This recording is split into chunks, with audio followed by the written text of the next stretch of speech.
Please don't forget subscribe to the channel and hit the bell to get notified of new daily videos.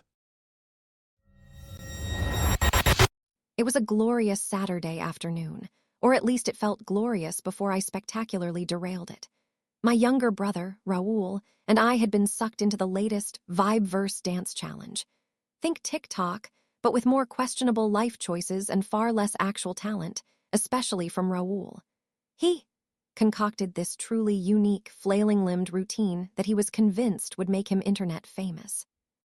I, being the ever-supportive older sister and slightly bored, was helping him optimize his views. Our genius plan involved looping his most cringeworthy take on the challenge on the new 70-inch smart TV in the living room. My tablet was screen mirroring to the TV, projecting Raul's awkward gyrations in glorious high definition, ostensibly to make it look like we had constant engagement, or maybe just to make us laugh. We were trying to hit a magic number of loops before our mom, Mabel, got home from her community garden volunteer work. Just as Raul was really getting into a particularly spastic segment where he attempted to do the worm, but ended up resembling a beached sea cucumber, Mabel's car pulled into the driveway. Panic. She was due to host an important virtual meeting for her garden committee later, and the living room was her designated professional backdrop area. "Quick, turn it off," Raul whisper-shouted, tripping over his own feet. I grabbed the TV remote, slammed the power button, saw the screen go black, and declared victory.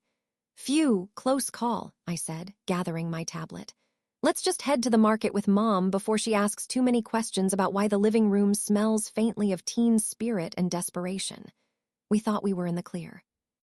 What I didn't realize, in my infinite teenage wisdom, was that merely pressing the off button on a smart TV often just puts it in standby, and the screen mirroring connection, especially if active, can sometimes persist on the last used input. Out of sight, out of mind, right? Wrong. So wrong.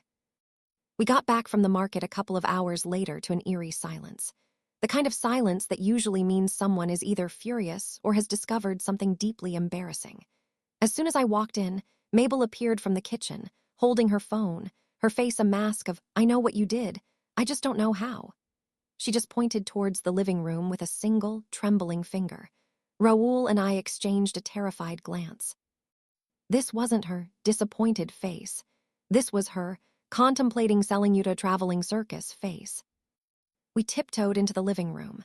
There, on the enormous 70-inch screen, was a full screen, paused still of Raul in mid-sea cucumber pose, his mouth agape, arms flailing. And next to the TV, Mabel's laptop was open, its webcam light glowing red. On the screen, a grid of bewildered, slightly amused, and outright confused faces of the community garden committee stared back. Mabel, bless her heart, was frozen mid-sentence, clearly having just tried to connect her presentation to the TV via HDMI. She had turned the TV back on, expecting her slides, and instead was greeted by Raul's magnificent failure. She hadn't even realized it was still playing when she hit the input button for her laptop. As we watched, in horrified slow motion, she fumbled with her laptop, accidentally hitting play on my tablet's Vibeverse loop, which was still connected.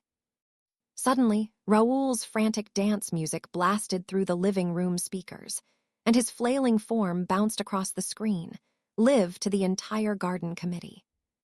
The silence on the video call was deafening, punctuated only by Raul's truly terrible backing track. Mabel, eyes wide, looked from the TV to us, then back to the TV. One of the committee members, a kindly-looking woman named Mrs. Irvin, cleared her throat. "Mabel, dear," she began, is this part of the new sustainable composting initiative?" Mabel just closed her eyes, slowly disconnected her laptop, and then, without a word, walked over to the entertainment center, unplugged the smart TV, disconnected my tablet, and carried the tablet out of the room like it was a biohazard. I didn't see my tablet again for 3 weeks, and Raul's viral dance career ended before it even began. And Mrs. Irvin still asks Mabel about the compost dance every time they meet. TLDR. Tried to boost my brother's terrible dance video on our huge smart TV, left it connected to my tablet on standby, and my mom accidentally broadcasted his cringe fest live to her entire community garden committee meeting. If you enjoyed this video, please hit the thumbs up button to like it. And please do subscribe to support the channel.